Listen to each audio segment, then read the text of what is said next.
Welcome back दोस्तों, स्वागत है हमारे एक और नए पार्ट में द महाअवतार नरसिम्हा मूवी के। तो ये हमारा दूसरा पार्ट है, तो हम आगे की स्टोरी शुरू करते हैं।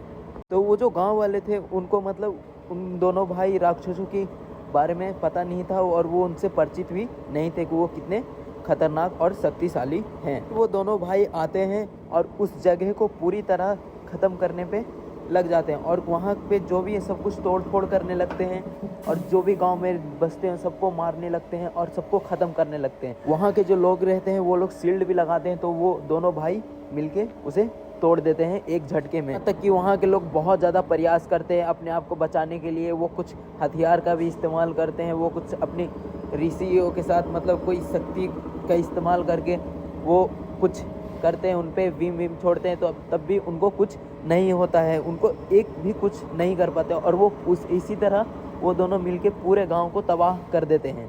फिर उसके बाद राजा को भी पकड़ लेते हैं। जब राजा को पकड़ लेते हैं तो फिर उसके बाद जो हिरण्यकश्यप के छोटे भाई रहते हैं हिरण्यक्ष, वो कहते हैं कि क्या निर्लज्ज लोग हैं ये लोग, पेड़ पौधे गाय गोबर की पूजा और ये है इनका राजा। उसके बाद हिरण्यकश्यप कहते हैं कि अगर इन लोग त्रिलोक पे राज करना है तो इनको मारना छोड़ो और इनकी आत्मा पे वार करना शुरू करना पड़ेगा, तभी हम इस त्रिलोक पे राज कर पाएंगे। फिर वहाँ के जो राजा है वो सोचते हैं कि सब कुछ ख़त्म हो गया, ना बचा समाज ना यहाँ के लोग, और फिर कहते हैं प्रभु कहाँ हो आप। और इतने में ही जब वो कहते हैं और भगवान विष्णु की ओर देखते हैं तो एक फूल नीचे गिरता है और फिर उनको राजा जो थे हिरण्यकश्यप के छोटे भाई जो रहते हैं वो कहते हैं कि भैया हमने तो इनका सब कुछ लूट लिया। उसके बाद राजा कहते हैं कि तुम भले सब कुछ हमारा लूट लोगे, तुम लोग हमारा सब कुछ हमें सब खत्म कर दोगे, हम सब विनाश कर दोगे, सब तोड़ फोड़ दोगे, लेकिन तुम हमारा एक चीज़ कभी नहीं छीन सकते, वो है हमारी आस्था श्री विष्णु भगवान के लिए। हिरण्यकश्यप याद रखना, तुम सबसे ऊपर जाना चाहते हो ना, लेकिन आज के बाद तुम सिर्फ अपने विनाश की ओर जाओगे और एक दिन आएगा जब तुम इसी अहंकार की जब अंतिम सीढ़ी उतर रहे होगे तब तुम अपने मौत को बुलाओगे। ओम नमे भगवते वासुदेवाय।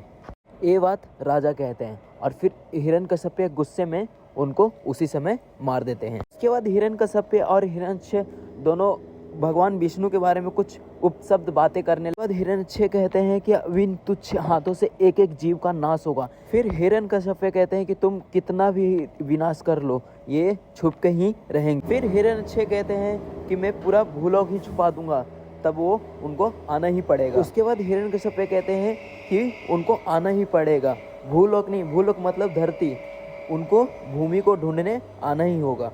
उसके बाद हिरण्यक्ष भूमि को ढूंढने चले जाते हैं। उसके बाद अगले सीन में भूमि देवी को दिखाया जाता है, जैसे कि आप देख सकते हैं पिक्चर में। और उसके बाद हिरण्यक्ष आता है और उनको किडनैप करके समुद्र के अंदर लेके चले जाते हैं। उसके बाद सारे देव ब्रह्मा जी के पास पहुंचते हैं और कहते हैं कि इतनी हिंसा एक असुर ने किया, हमारी भूदेवी मतलब धरती माता को ऐसे ही लेके चले गए, उनको महासागर से निकालने का कोई उपाय बताइए।